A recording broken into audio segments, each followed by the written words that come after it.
కోమటిరెడ్డి రాజగోపాల్ రెడ్డి సంచలన వ్యాఖ్యలు చేశారు. మునుగోడు ప్రజల కోసం ఎంత దూరమైనా వెళ్తానని, ఏ త్యాగానికైనా సిద్ధమని అన్నారు. పార్టీలోకి వచ్చినప్పుడు మంత్రి పదవి ఆఫర్ చేశారని, భువనగిరి ఎంపీని గెలిపిస్తే మంత్రి పదవి ఇస్తానన్నారని చెప్పారు. మంత్రి పదవి ఇవ్వడం ఇవ్వకపోవడం అధిష్టానం ఇష్టమని, ఎవరి కాళ్లు మొక్కి పదవి తెచ్చుకోనని రాజగోపాల్ రెడ్డి వ్యాఖ్యానించారు. అదృష్టం ఉంటే నాలాంటి పదవి వస్తే, ఇంతకంటే పెద్ద పదవి వస్తే అది ప్రజలకే ఉపయోగపడుతుంది, ప్రజలకు లాభం అవుతుంది. కానీ నేను అందరిలాగా పదవులలోకి పోయి పైరవులు చేసి దోసుకునేటువంటి అయితే కాదు. ఎవరికి కావాలి పెద్ద పెద్ద పదవులు?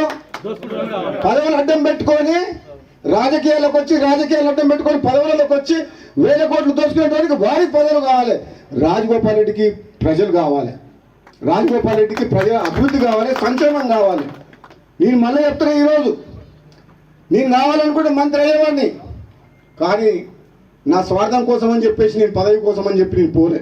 నేను మళ్ళీ ప్రజల కోసమే మళ్ళీ పార్టీ మారి కాంగ్రెస్లోకి వచ్చి, మీరు ఇస్తానని హామీ ఇచ్చిండ్రు, ఇస్తారా ఇవ్వరా అది మీ ఇష్టం.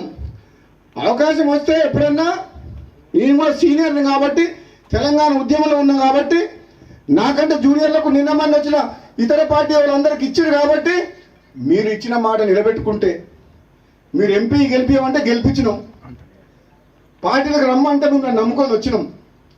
ఇస్తారా ఇయ్యరా అది మీ ఇష్టం. కానీ నేను మాత్రం పదవుల కోసం ఎవరింటికి పోయి కాలు మొక్కి మనసు చంపుకొని దిగజారడం మాత్రం జరగదు. నేను బతుకున్నాగా ప్రజలున్నారు నా ఎమ్మడి. చంద్రబాబు పాలన